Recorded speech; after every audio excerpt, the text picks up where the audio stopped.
Greetings and welcome to Summary Judgment, condensed from American jurisprudence. We're on a part 5 now, and just get everything started here. Want to remind everybody that this is strictly for the entertainment and educational purposes of this YouTube channel, not to be used misconstrued for anything legal, lawful, private, personal, business, tax, financial, or otherwise, so please don't do this at home. That said, let's get started where we let off. If you just entered in here, please hit the like. Make sure the notification gets out there. It's appreciated. Let's get started. So we left off last time with section 31, on to generally. And again, this is about the evidence in opposition of summary judgment. So the federal rules of civil procedure require that a party opposing a motion for summary judgment must set forth specific facts showing there is a genuine issue for trial, rather than merely relying on allegations or denials in pleadings. So this is the motion in opposition to the motion for summary judgment. It would have to specify facts showing there is a genuine issue for trial. The non-movement, that's the one opposing the motion for summary judgment, must present specific facts showing the genuine issue for trial. The mere conclusions or inadmissible evidence are insufficient. So again, set forth specific facts, not mere conclusions or inadmissible evidence. Direct evidence that would be sufficient to win at trial defeats the summary judgment. So there it is, direct evidence that would be sufficient to win at trial. So if you're setting forth specific facts that if they are shown to be true in trial, they would be sufficient to win. The non-moving party need not prove the entire case, just show that the factual dispute exists, that if these facts were true, that it would win at trial. Uncontroverted facts in affidavits are presumed true. So if an affidavit isn't controverted or rebutted, as we see over and over, specifically, particularly, preferably paragraph by paragraph, then those facts specified in the affidavit are presumed true. So, word to the wise, let's move along. Let's look at some of these cases. Again, the nice thing about doing the summary judgment topic is you can go through a lot of these case rulings very rapidly without having to go through the more complex trials and deliberations and juries, etc., that go along with other types of cases to review. Therefore, we get a good exercise of reviewing a large amount of cases in a short amount of time, and let's get that started. So the first case we have here refers to the self-serving statements in opposition. A former stamp dealer's self-serving statement, stamp dealer, his self-serving statement that he was still operating within the limitations period was insufficient to avoid summary judgment on antitrust and RICO claims, as it contradicted prior statements and testimony that he was driven out of business. Okay, so if you're driven out of business, you can't still be operating, I guess. That's Stolo versus Greg Manning Auctions, and that's in 2003, Second Circuit. Compliance with local rules. Court properly discounted additional facts submitted by employee. Properly discounted the additional facts submitted by employee in response to employer's summary judgment motion, where employee failed to list facts in separate statement of facts document as required by local rule. As we see here, the federal rules of procedure, if there is no local rule, then there's defaults, but the local rules apply. Here it's one of those local rules, wherever this jurisdiction originally was, where Cichon versus Exelon Generation LLC, there was a local rule that required a separate statement of facts document. And I guess because this employee didn't submit it in response to the employer's summary judgment motion, then it properly discounted those additional facts. They weren't submitted in that separate statement of facts document. Sheesh. So be aware your local rules avoid this kind of nonsense here, where in appeals they'll say that the court properly discounted those additional facts. Now we're on to default admissions in summary judgment. The plaintiff's use of default admissions in summary judgment motion. Default admissions, okay, was proper, despite expiration of motion cutoff deadline, as defendants did not take action to withdraw or amend admissions until filing the opposition.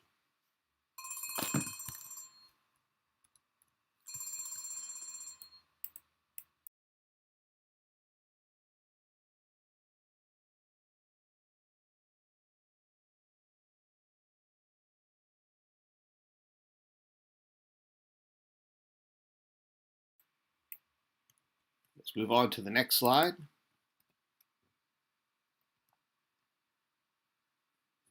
And here we have undisclosed evidence and alter ego liability.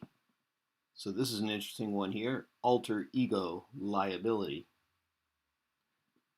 Electronic supplier, let's see, this is Cambridge Electronics versus MGA Electronics. It's California 2004.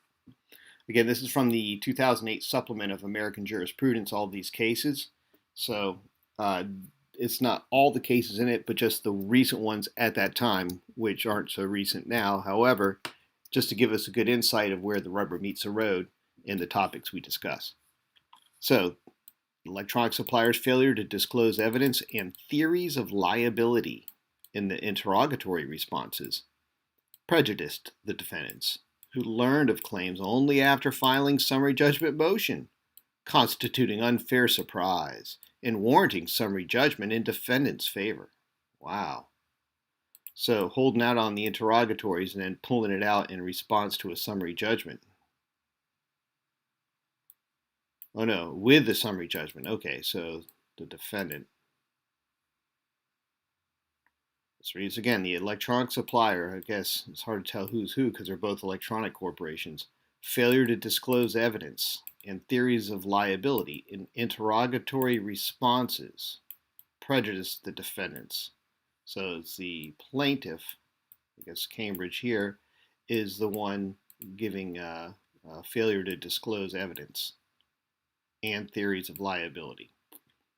And the defendant only learned of these claims after they filed the summary judgment. And they said, oh, you can't file a summary judgment. Then they pulled out all these facts that they didn't disclose during this interrogatory responses. So that constitutes unfair surprise and warrants the summary judgment in the defendant's favor. Wow. Okay, so there it is. Now we're on to the document authentication requirements. Documents from a bankruptcy case showing expenses reimbursed to corporation's sole shareholder were not authenticated. Oh no. It could not be considered in summary judgment on alter ego claim, as declaration author lacked personal knowledge, and documents were not authenticated by bankruptcy. So, without authentication from the bankruptcy court, then they couldn't be used in summary judgment on this other claim here. Then the conclusory statements. Well, that's from same case, Cambridge Electronics. Now we're on to the Hubbard versus Twin Oaks Health and Rehabilitation Center in California, 2004. Conclusory statements and expert testimony. The facility director's declaration stating facility complied with disability access requirements and that the expert's measurements were inaccurate constituted improper legal conclusions and conclusory statements without supporting facts, rendering the expert's fact undisputed. So he just said that the expert didn't measure. His measurements were inaccurate. And that was considered improper and improper legal conclusions and conclusory statements. So without any facts stating why, like he had a bad ruler or something, then it seems that that would be that wouldn't apply. All right, let's move along here. They accepted the expert's opinion, rightly so. Now we're on to the conclusory statements and summary judgment opposition. While statements made by party opposing summary judgment must be accepted as true for purpose of ruling, some statements are so conclusory as to come within exception to that rule, rendering them insufficient to defeat summary judgment. That comes from Ikasi versus England, and that's DC 2005. So conclusory statements, they can kind of be there, I guess, for purpose of ruling, but some are just so conclusory, it's an exception to that rule. Now we're on to the surreply to supplemental declaration. Opponent demonstrated good cause to grant motion to file surreply to refute statements that, all right, surreply. It looks like they're going to use a word without defining it in context, so we know what that means. That means it's time to go over to the Black's Law and figure out what this surreply is. Get over to the S's quickly. Here we go. Surreply. It's a movance second supplemental response to another party's opposition to a motion. Bill Limit 4426 says, I approve. Either that or you're going to have to pipe up in the chat what the definition is, and that's a new one to me here, the surreply. Also written surreply, as we see here in American jurisprudence, and cases from the federal civil procedure. So there we go. So it's a movance second. The surreply is the second supplemental response to another party's opposition to a motion, sometimes written surreply. This is all we get on it. So it's very strict. It's right from the federal rules of civil procedure, and it's a movance second supplemental response to another party's opposition. So the opposition, so whoever's making the motion for summary judgment, their second supplemental response would be the surreply to another party's opposition. All right. Thanks for sticking around for that one. Let's get back to the text. Now we can interpret this properly. So surreply to supplemental declaration. So an opponent demonstrated... Bill Limit 4426 says, is it related to the next word? Which word? To refute? But we're going to move along here. So surreply is the word here, or the term, I should say, not even the word, to the supplemental declaration. So something that supplements. This is the additional declaration that they made here. The opponent demonstrated good cause for court to grant motion to file the surreply to refute statements that a non-party movement made. So a non-party Bill movement. Limit 4426 says the definition of surreptitious was good. Okay, we could get back to that. We're going to finish this one out, and then we'll hit back to surreptitious. Okay. All right, here we go. So back to the surreply. So this is our second reply to an opposition to the motion. The opponent demonstrated good cause for court to grant motion to file surreply to refute statements that a non-party movement made. Okay, so it makes it more complex because it's not the second to the same party. It looks like statements that a non-party movement made in supplemental declaration in support of motion to quash deposition subpoena. Wow. As without the surreply, opponent would be unable to contest matters presented for the first time. Oh, wow. So very complicated there. This is why you'd have to have the motion to file a surreply, it seems. And the opponent demonstrated good cause, because if they couldn't make that motion to refute statements that the non-party movement made in the supplemental declaration in support of a motion to quash deposition subpoena. All right, so there we go. Complex case, second reply necessary, especially if you have a non-party movement. And that takes us back to the Black's Law, where we had another word here we got to cover here for the audience. So it's surreptitious. Surreptitious, an adjective from the 15th century of conduct. Unauthorized and clandestine. Stealthily and usually fraudulently done. 4426 says tie. Yes, indeed. Yes, this is a word that everyone wants to know. Surreptitious. It's written longer than it has to be, but it still sounds good. And it sounds like something bad. It's unauthorized and clandestine, stealthily and usually fraudulently done. So the surreptitious interception of electronic communications is prohibited under wiretapping laws. So we have the surreptitious entry search warrant. See covert entry search warrant under search warrant. We have the surreptitious entry warrant again. That's in search warrant, and just a regular entry warrant.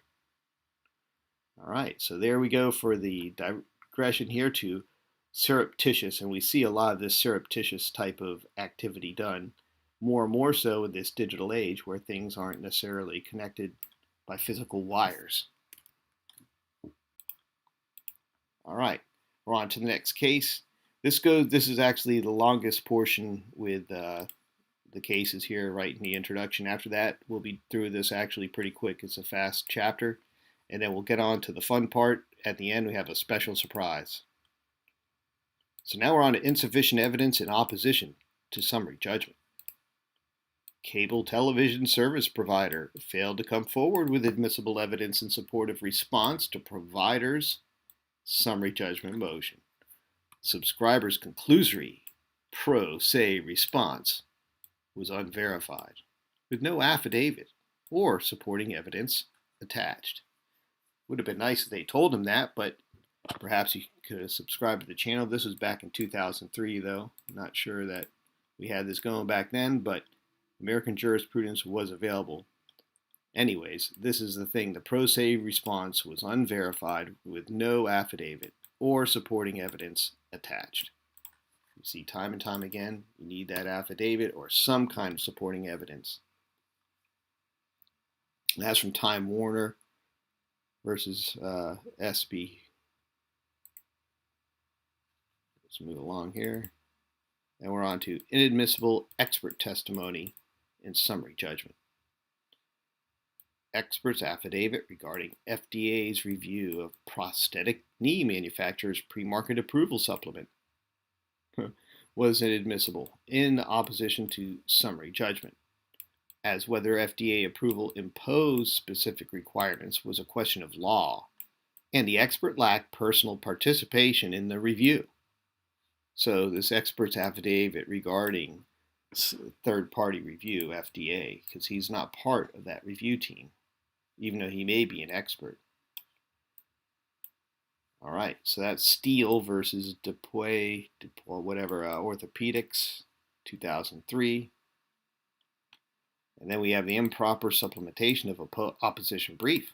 The plaintiff could not supplement original opposition brief to defendant's summary judgment motion with printout of recent district court decision and incorporate by reference specific pages of that decision, as supplementation would be improper surreply without leave to supplement earlier opposition motion. Wow. So when you do the surreply, as we saw before, properly, you would make a motion and show good cause. So with a motion to leave with good cause to file that second supplement response to the earlier opposition motion. Wow.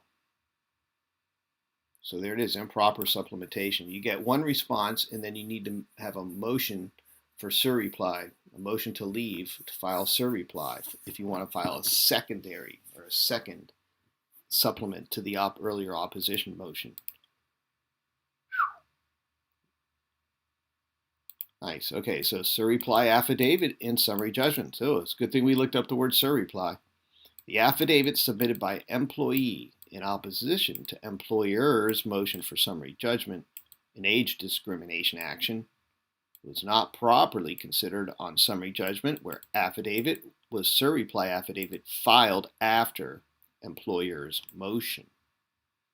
All right, let's track this again. So the affidavit by the employee was filed in opposition to an employer's motion for summary judgment. So this employee's age discrimination action,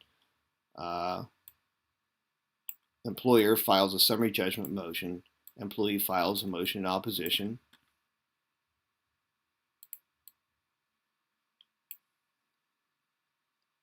Was not properly considered. So the summary judgment was not properly considered on summary judgment, where affidavit was surreply affidavit filed after the employer's motion. So let's see here. Oh, wow. So affidavit submitted by employee in opposition was not properly considered on summary judgment. Okay, it was surreply after the employer. Okay, so it should have been considered. So it was not properly considered. So I guess that might have been remanded. All right, 2003. Let's move along. Now we're on to the timeliness of affidavit in the summary judgment. The affidavit of defendant's witness, which was filed on the same day as plaintiff's motion for summary judgment, was timely, since affidavit was not filed after or in response to plaintiff's motion for summary judgment. Then we have the burden of proof in summary judgment opposition. Party opposing summary judgment must do more than just rest upon mere allegations, general denials, or vague statements. It must provide specific facts showing genuine issue for trial. So you can't just say, something's wrong here. It has to be very specific. No general denials or vague statements, improbable inferences, or unsupported speculation. All right. Then we have the conclusory allegations in motive intent cases. Oh, by the way, that last case was from Super Fresh Food Markets Incorporated versus United Food and Commercial Workers Local Union 1776 in Pennsylvania, 2003. Conclusory allegations in motive intent cases. Ooh. Even in cases where motive or intent are at issue, summary judgment may be appropriate if non-moving party rests merely upon conclusory allegations, improbable inference, and unsupported speculation. Fun little statement here, and we can see where this comes from. Santiago Rivera versus Johnson & Johnson in Puerto Rico, 2006. This is a great statement. It's worth reading again. The conclusory allegations in motive intent cases. Even in cases where motive or intent are at issue, summary judgment may be appropriate if non-moving party rests merely upon conclusory allegations, improbable inference, and unsupported speculation.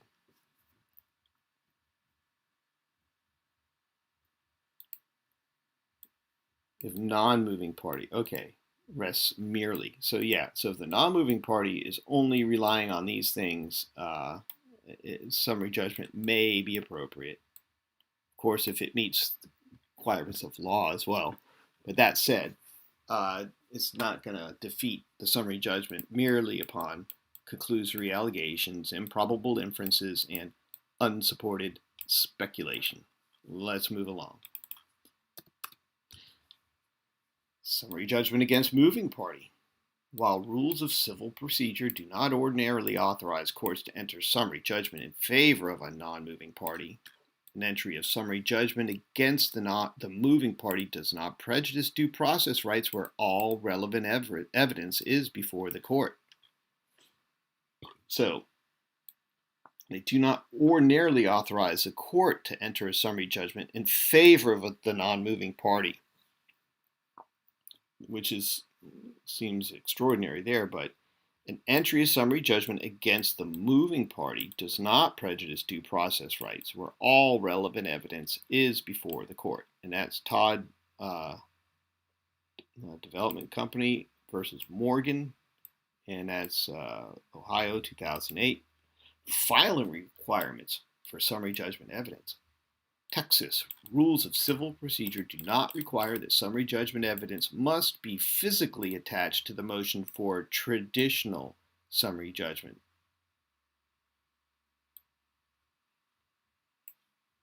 Instead, require only that such evidence must be filed and served with the motion. Okay, speaking just so, and not in a no evidence summary judgment, is what they're saying. So a Texas rule civil procedures does not require that summary judgment evidence must be attached to the motion for a traditional summary judgment. Instead, require only that such evidence must be filed and served with a motion. So not attached, but filed and served. So that's a little bit, it seems reasonable. And that's Castor versus Jenkins and Gilchrist, Texas, 2007. Now we have irrelevant statements and summary judgment affidavits. Irrelevant statements. Statements in summary judgment affidavit concerning dispute over attempted sale of partnership's property were irrelevant to whether limited partners were entitled to declaratory judgment that they were equitably subrogated to rights of third party and that general partner was properly removed from the partnership. So yeah, their little disputes don't belong in the affidavits. That's from Bradford Partners versus Fanning, Texas, 2007. And we're on to the evidence other than affidavits. Finally, so section 32 here. Gone over a lot with the affidavits, the specificity, paragraph by paragraph, controversion or rebuttal. Now we're on to the evidence submitted in opposition to a motion for summary judgment need not be in the form of an opposing affidavit. Other forms of evidence may be used if they satisfy the standards of the summary judgment rule. So here we go. A verified complaint may be treated as functional equivalent of affidavit. A verified complaint may. Keep wary of the word may. Evidence must, now here we go, evidence must satisfy standards explicitly in summary judgment rule. The statement of facts from prior trial may be used to prove disputed facts. And unverified discovery responses are generally inadmissible. So the unverified discovery responses are generally inadmissible. Generally, unauthenticated documents are insufficient to create factual issues. So we have some absolutes here. You need the statements, the evidence must satisfy the standards in the summary judgment rules. And we have the rules of federal procedure and then, of course, local rules if they would apply in that situation. And then the unauthenticated documents are sufficient to create factual issues. And here we only have one case, I believe. So admissibility of sworn deposition testimony. Statements made by ambulance director's chief executive officer were part of case file and could be considered in manufacturer's summary judgment motion, despite being allegedly self-serving, where statements were made in sworn deposition responding to manufacturer's counsel at preliminary hearing. So here's an interesting one right here from Ace versus Wheeled Coach Industries, and again in Puerto Rico, 2005. So these statements made by the ambulance director's chief executive officer were part of case file and could be considered in manufacturer's summary judgment motion, despite being allegedly self-serving, because the statements were made in sworn deposition responding to a manufacturer's counsel at a preliminary hearing. So the sworn deposition, there we go. That's the admissibility of your sworn deposition, even though it seems self-serving because it was a sworn deposition. I guess it's not. All right, let's move along. Well, I guess I have a couple more cases here. So evidence other than affidavits. We have inadmissibility of unverified discovery process. Responses to discovery interrogatories that were filed in separate action and were not verified were inadmissible to raise issue of fact in opposition to summary judgment motion, as they lacked proper verification and did not meet evidentiary standards. Key is to meet those evidentiary standards. That's Owens Insurance Company versus James, 2003 in Georgia. Then the insufficiency of authenticated documents. A property owner's unauthenticated letter from bank denying its application to refinance property was insufficient to create fact issue on motion for summary judgment regarding cognizable injury from neighbors' allegedly negligent contamination of groundwater. Ooh, that's terrible. That's Equity Asset Corporation versus BE Aerospace, and that's in Kansas, 2005. Wow, the unauthenticated letter from bank was insufficient to create the fact on motion for summary judgment regarding cognizable injury. So you need that authenticated letter from the bank. Jeez, Mr. Baker. All right, now we're on to the burden of proof. So as we know, burden of proof, as we've gone over before, is extremely important in making the motion, but here we are with a burden of proof in the opposition. Once a movement for summary judgment has met the initial burden of establishing that no genuine issue of material fact exists, the burden shifts to the opposition to show that there is a genuine issue for trial. So here's our move. The first move was saying there's no genuine issue of material fact. Movement is entitled to ruling in the matter of law. The next move is shifting. Now the burden comes over to the non-movement here. The movement first established that no genuine issue of material facts exist. Enough of that burden was established in their motion. Now the burden shifts to the non-movement to show that genuine issue for trial exists. The non-movement must prove existence of a disputed material fact. So not prove the fact, but prove existence of a disputed fact. The non-movement may direct court to evidence already in record. As we saw in the earlier hearing, party with burden of proof at trial must establish each element. Must. So the party with the burden must establish each element. Think about that. It's an all or nothing at that point. So an employer's burden to contradict audit findings. All right, let's look at these audit findings and the employer's burden to contradict them. An employer's affidavit merely contradicting conclusions of plan-initiated audit was insufficient to carry burden of production on plan's summary judgment motion. The employer was required to show why contributions were proper despite audit, not simply asserting audit was wrong. Haha. So there we go. The Labor's Pension Fund versus Res Environmental Services, 7th Circuit, 2004. Someone was trying to scam out of someone's pension fund, it looks like. Man, pension fund thieves.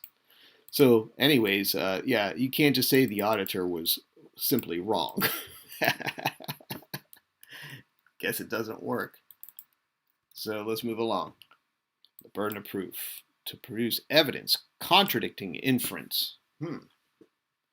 So once employee benefit plans raised a genuine issue as to the accuracy of employer's record keeping, employer had burden to produce evidence contradicting inference of underpayment raised by plans evidence in ERISA and LMRA action seeking to recover allegedly delinquent mandatory employer contributions. Not sure what these acronyms are here, but that's again with our labor pension fund. Now we're on to the insufficiency of bare assertions in briefs.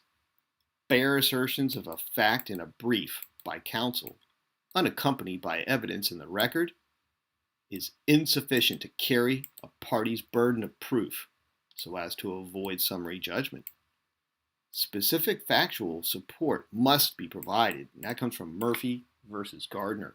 So this is some bare assertion in a brief by the counsel with no evidence in the record. Not going to cut it. Now we're on to the moving party's burden on claim elements. On a motion for summary judgment, when the moving party also has the burden of proof on an element of a claim. It has the burden of establishing prima facie case before the burden shifts to the non-movement. So they got to demonstrate that burden. Or I should say establish that there is a case. They have the burden of establishing that.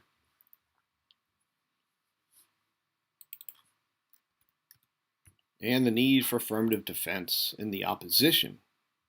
Respondents to summary judgment motion cannot rely on hope that the trier of fact will disbelieve movement's denial of disputed facts, but must present an affirmative evidence to defeat properly supported motion. The trial court no longer has duty to search entire record for genuine facts. We saw this before in another case. This is General Electric versus Latin American Imports, and that's Kentucky 2002. Now the insufficiency of conclusory allegations.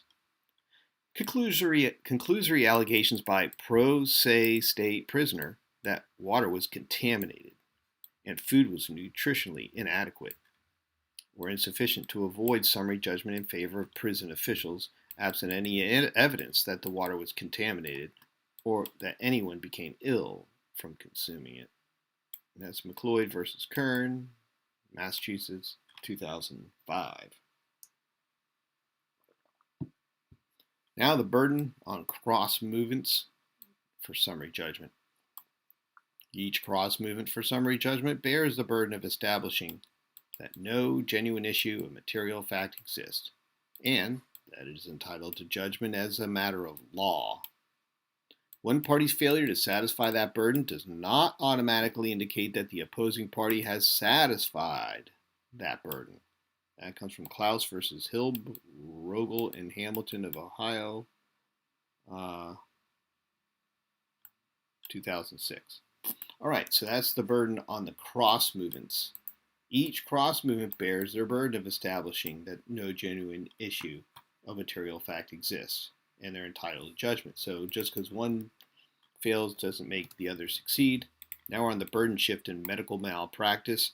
The expert testimony on doctor's treatment met standard of care, satisfied doctor's initial burden of showing patient could not produce evidence to support essential element of malpractice claim, shifting the burden to patient to produce forecasts of evidence showing genuine issue of material fact. And that's out of North Carolina, 2007. Then we have the party's burden on summary judgment motion. A party moving for summary judgment has a burden of showing that there is no genuine issue as to any material fact, and that it is entitled to judgment as a matter of law, as specified in Texas Rules of Civil Procedure, and of course 2005. The burden on non-movement in a no evidence motion. So to defeat a no evidence summary judgment motion, non-movement must produce summary judgment evidence raising a genuine issue of material fact. The burden shifts to the non-movement to present evidence sufficient to avoid the summary judgment. So if no evidence has been presented at all, there's nothing to be tried. As far as evidence goes, and they're moving for summary judgment saying none exists, there's no evidence summary judgment. Now the burden shifts to the non-movement to present the evidence sufficient to avoid the summary judgment. That's Fort Worth Osteopath Hospital versus Reese, Texas 2004. A lot of these out of Texas. And now we're on the non-movement's burden to raise genuine issue. The non-movement's on no evidence motion for summary judgment must produce, so is the opposition to a no evidence motion for summary judgment, must produce summary judgment evidence raising a genuine issue of material fact to defeat that summary judgment. Evidence that is so slight as to make any inference a guess is in legal effect no evidence. Evidence that is so light as to make any inference a guess is in legal effect no evidence. What a great phrase there. And that's from Ford Motor Company versus Ridgeway, Texas 2004. Then we have evidence must transcend mere suspicion. To raise a genuine issue of material fact in response to motion for summary judgment, evidence must transcend mere suspicion. Evidence that is so light as to make any inference. We get that one already. All right. So this applies in a few different situations. Non-movement's burden to raise genuine fact issue, and the evidence must transcend mere suspicion, and the no evidence summary judgment motion. And there's another one from the Bradfords versus Fanning, whatever, in 2007. A no evidence motion for summary judgment places the burden on the non-movement to present summary judgment evidence raising the genuine fact issue. The non-movement must specifically point out evidence that raises a genuine issue of material fact to avoid the summary judgment. So a little more wording from the same case there. As you see there, we're back to that specificity of the evidence, not mere allegations. Now we're on the burden shift in traditional summary judgment. In reviewing a traditional motion for summary judgment, the court takes as true all evidence favorable to the non-movement and makes all reasonable inferences in non-movement's favor. So in a traditional, this is not a no evidence summary judgment, this is a traditional motion for summary judgment. The court takes as true all evidence that's favorable to the non-movement and makes all reasonable inferences in the non-movement's favor.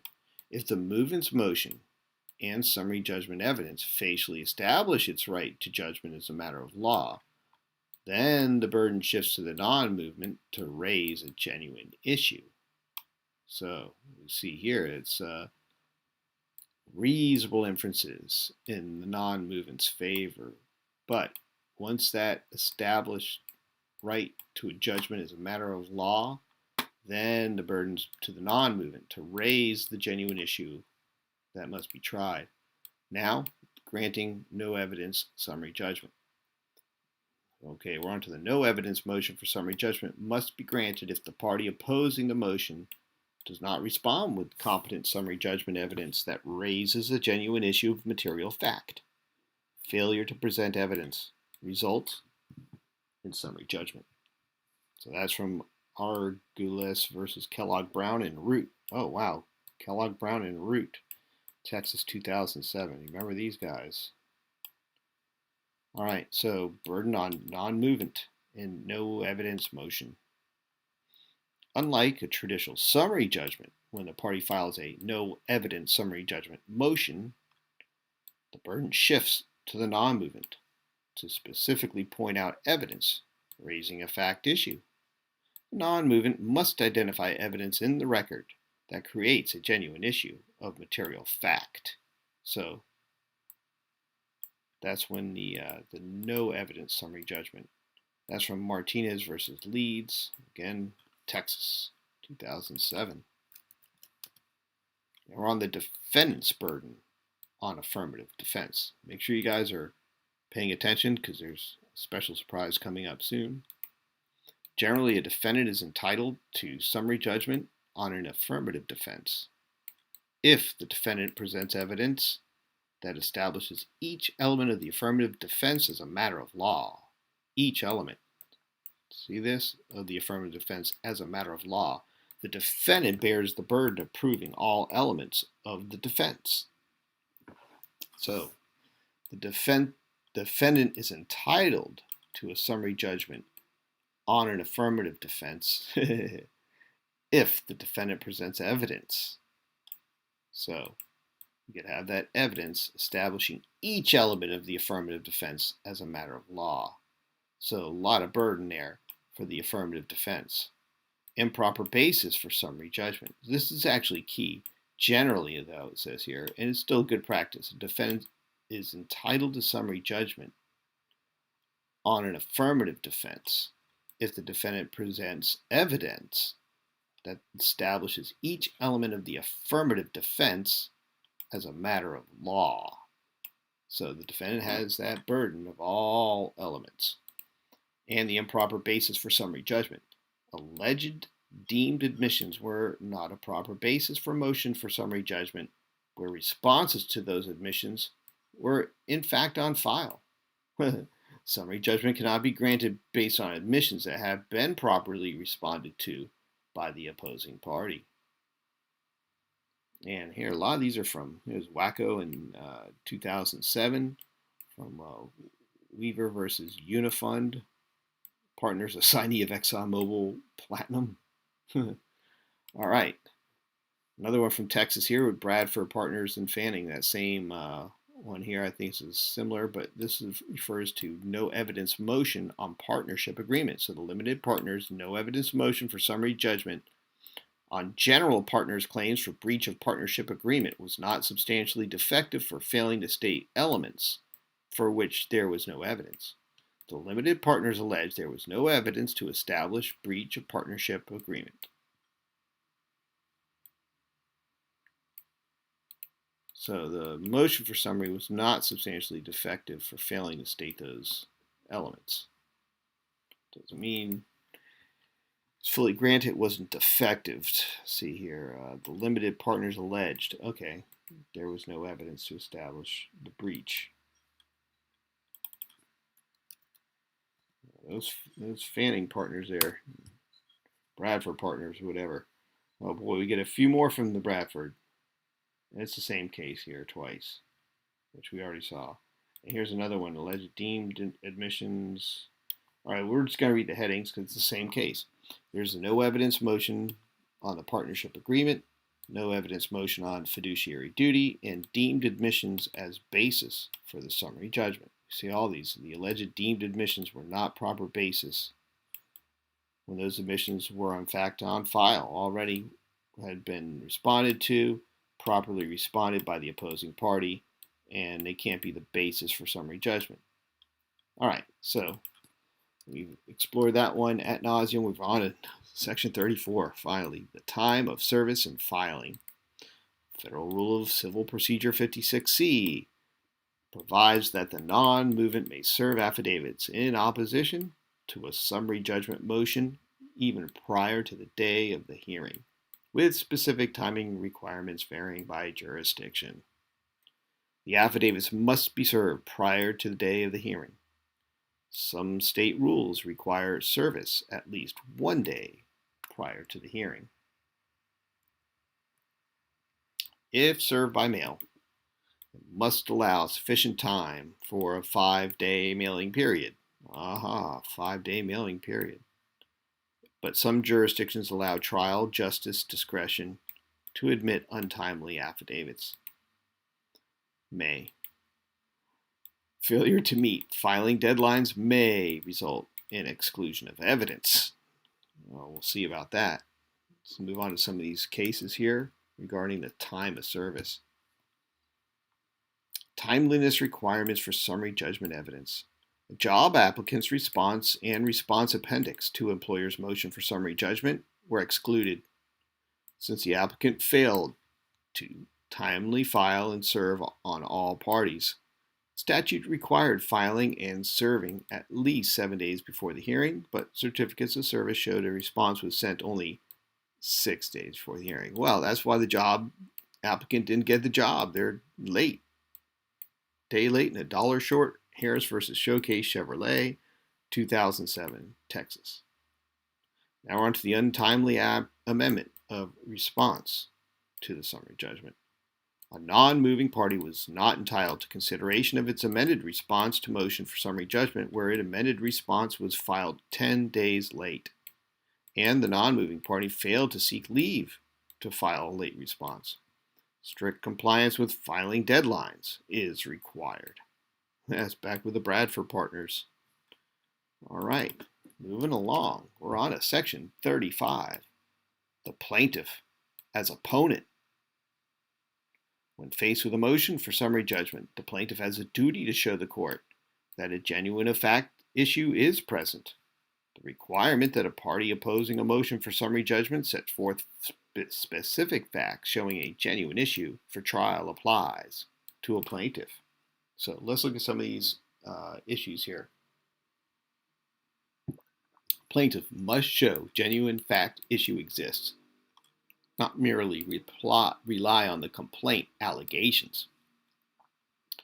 The plaintiff must establish a prima facie case for each element challenged by the defendant. The Plaintiff need not prove the case by preponderance, only show triable issue exists. Evidence must be sufficient for jury to reasonably find for plaintiff. So we must have sufficient evidence for a jury. The plaintiff must produce evidence, even if evidence is likely in defendant's possession. So they must produce the evidence, even if. So the evidence required in the Lanham Act false advertising claim. Treated wood product seller would be required to provide reliable consumer or market research to support Lanham Act claim for false advertising. This is interesting here, the Lanham Act. Arising from true but allegedly misleading advertisement regarding product safety to oppose summary judgment despite offering anecdotal account of customer concerns and sales representatives' affidavit. Now, that's odd. That's from Hickson Court versus Northern Crossarm in Georgia, 2002. Now we're on to the defendant as opponent, Section 36. The requirement that a party opposing a motion for summary judgment set forth facts showing a genuine issue for trial applies to defendants. A defendant's resistance to a motion for summary judgment must be supported by sworn statements of a person having knowledge of facts sufficient to sustain a valid defense. The defendant must provide sworn statements showing knowledge of facts supporting defense. Irrelevant or immaterial factual issues are insufficient to defeat summary judgment. Court may strike insufficient, frivolous, or delay-focused affidavits. Failure to plead or defense does not preclude asserting it in opposition to summary judgment, and a verified answer may be considered an affidavit for opposing summary judgment. May is key here, and as we know, having an affidavit paragraph by paragraph with a rebuttal or controverting the allegations in the motion is the key. But the verified answer may be considered as an affidavit for opposing summary judgment. Section 36, the defendant as opponent cases. Interlocutory appeal does not extend summary judgment deadline. The plaintiff's filing of interlocutory appeal from denial of motion to depose third-party witness did not entitle them to extra time to oppose a motion for summary judgment, permitting district court to treat defendant summary judgment as unstopped due to plaintiff's failure to file opposition before deadline set by court. Wow, you got to keep everyone on the same page there, it looks like. That's Vidal versus Flores, Calares, First Circuit, 2006. Now we're on to the personal knowledge requirement for affidavits. In absence of affirmative showing of personal knowledge of specific facts, district court cannot consider affidavit in making its summary judgment determination. Affidavits must demonstrate personal knowledge of facts to be admissible in opposition to summary judgment. That's Gray versus Potter, National Disability Law, something there, in North Carolina, 2003. All right, that takes us, those of you that are still here. Oops, here we go, come on. Yes, now we get to the fun part of the presentation, to test your knowledge with the opposing summary judgment quiz. So here's how this works. In the chat, you put your answer as a number of the question, like 1, and then the answer. Like this one, say C. You go 1C if you're choosing that for question 1. And 2 would keep going in the same pattern. So let's start here with question 1. Your opponent files a motion for summary judgment. You respond with a brief saying, I strongly disagree with their allegations, and there are definitely issues that we need to go to trial. Is this enough to defeat their motion? The answers here, I'll read them out. A, yes, your strong disagreement shows there are issues to be tried. There's B, no, you need specific facts and evidence, not just disagreement. Then we have C, only if you use very strong legal language. And then you have D, it depends on how passionately you argue. All right, this should be pretty easy here. Yes or no really is what we're going to come down to here. If you file a brief saying you strongly disagree with their allegations. Ultimate 4426 says 1, capital B. All right, we got a vote for 1B. Thank you. Anyone else? Any other takers for question 1 before we move on? Okay, we're moving on to question 2 then. You can still pipe it up in the chat with the same format. Question number, selection, letter. Question 2. To oppose summary judgment motion, you must always submit a formal affidavit, right? Right? And our answers are yes, A. Affidavits are the only acceptable form of opposition. We have B. No, verified complaints or statements from prior trials can work too. Then we have C. Only if you're the plaintiff. Or D. Only if the judge requires it. So to oppose a summary judgment, we're talking about opposition here and evidence, you must always submit a formal affidavit, right, to oppose the summary judgment. Ultimate 4426 says 2B. All right, so we have another vote for B, so 2B or not 2B. That's your choice out there. We got a vote for B that no verified complaints or statements from prior trials can work too if they're verified. Or yes, affidavits are the only acceptable form of opposition. All right, let's move along. Get to the next set of questions. Any other takers before we go? And we're on to question 3. Who has to prove what in a summary judgment battle?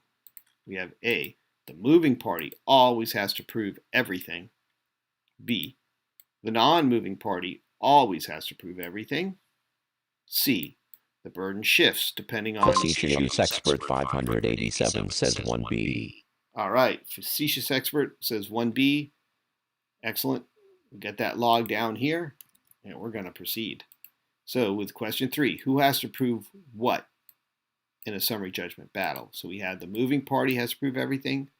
B, the non-moving party has to prove everything. C, the burden shifts depending on who's making claims. Or D, the judge decides who proves what based on the case. So with 3, we have A, moving party has to prove everything. B, non-moving party has to prove everything. Or C, Ultimate 4426 says 3C. 3C. All right. So we get that one logged down. Facetious Expert 587 says 2B3C. All right, excellent. I hope you're not looking over your shoulder at any other tests there, answers, but there we go. So we have that there. C is the burden shifts depending on who's making claims, seems to be our consensus. Let's move along here. Question 4. You're rushing to file evidence opposing a summary judgment motion. When's the latest you can serve your affidavits? You're rushing to file the evidence opposing the summary judgment motion. A, anytime before the judge makes a decision. B, at least 1 day before the hearing. C, right up until the moment the hearing starts. Or D, 5 days before hearing, if mailing. So we get some tests. This is a good one here. Anytime before the judge makes the decision, at least 1 day before the hearing, right up until the moment the hearing starts, or 5 days before the hearing if mailing. Ultimate 4426 says 4B in some states. In some states, 4B. Okay. Any other takers on this one? This is the trick question here, to make sure everyone gets a little chance to answer before we get on to the answer slide. But yeah, you're rushing to file. The question is, when's the latest you can serve? And we have right up until the moment the hearing starts, 1 day before, anytime before the judge makes a decision, or 5 Officium Sexpert 587 says 4C. All right, we have a 4C. So we have B and we have C. All right, and that's enough to take us on to the answer slides. Here we go. All right. So the answers for question 1. Ultimate 4426 says, I guess 4C in other states. Yeah, it's a little tricky here, but we're going to get to. All right, we'll start with 4 because we just did 4. So you're rushing to file evidence opposing a summary judgment. When's the latest you can file? And the latest is at least 1 day before the hearing. Timing matters. Under Rule 56C, you must serve opposing affidavits at least 1 day before the hearing. If mailing, account for delivery time. So typically as 5 days. But if you want to say the latest, then you're not going to be mailing it, right? So it's a bit of a trick question. So B, at least 1 day before the hearing. And as you said, there are some rules in other places, but you can say the latest in exception of any other rules in the Federal Rule of Procedures. The latest you would be able to do it would be at least 1 day before the hearing. All right, so a bit of a trick question. I think everyone got it right to some extent there because it's really about the latest. And the latest would be just before the hearing. If you're mailing it, then it's not the latest. But again, that's the latest you can do it if mailing. But that wasn't a question. It was just generally the latest. All right, question 1. Your opponent files a motion for summary judgment. You respond with a brief saying, I strongly disagree with their allegations and there are definitely issues that need to go to trial. Is this enough to defeat their motion? And the answer was B. No, you need specific facts and evidence, not just disagreement. Again, that's what we're all talking about in this whole presentation. The explanation is mere disagreement won't cut it. You must provide specific facts showing there's a genuine issue for trial, not just say you disagree with their allegations. All right, on to question 2. To oppose summary judgment motion, you must always submit a formal affidavit, right? No. The answer is B. No. Verified complaints or statements from prior trials can work too. We saw even the verified complaint could be seen as affidavit in opposition. Affidavits aren't the only option. A verified complaint or statements from prior trials can serve as functional equivalents to oppose summary judgment motion. All right, now to question 3. Who has to prove what in a summary judgment battle? And the answer, of course, is C. The burden shifts depending on who's making claims. So it's a legal tug of war. First, the moving party must show no genuine issue exists. Then, the burden shifts to the opposition to prove there are disputed facts. And again, question 4 was rushing to file the evidence opposing a summary judgment motion. What's the latest you can serve your affidavits? And the answer, of course, is B, at least 1 day before the hearing. And that's under Rule 56C of the Federal Rules of Civil Procedure. Of course, if you're mailing, account for delivery time. All right, which takes us to the end of this presentation.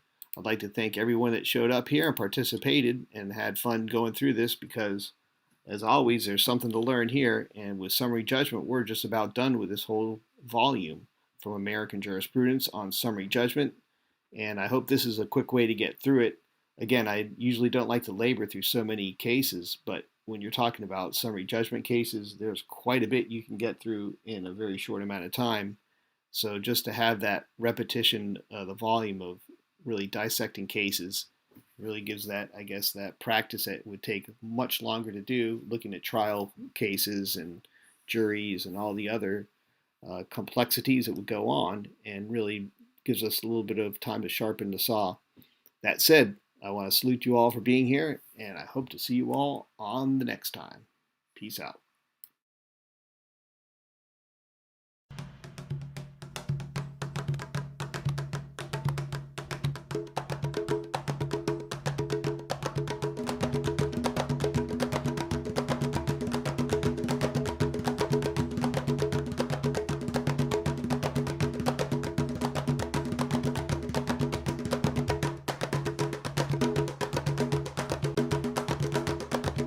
Bill from is 4426 says, take care all.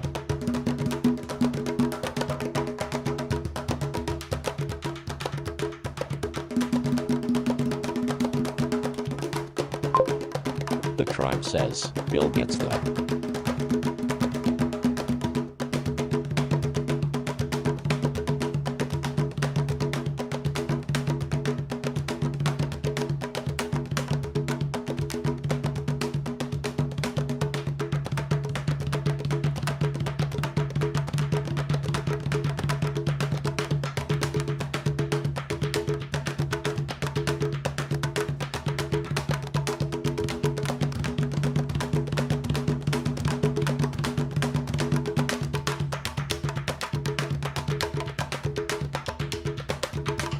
The tribe says, thanks for attending, all.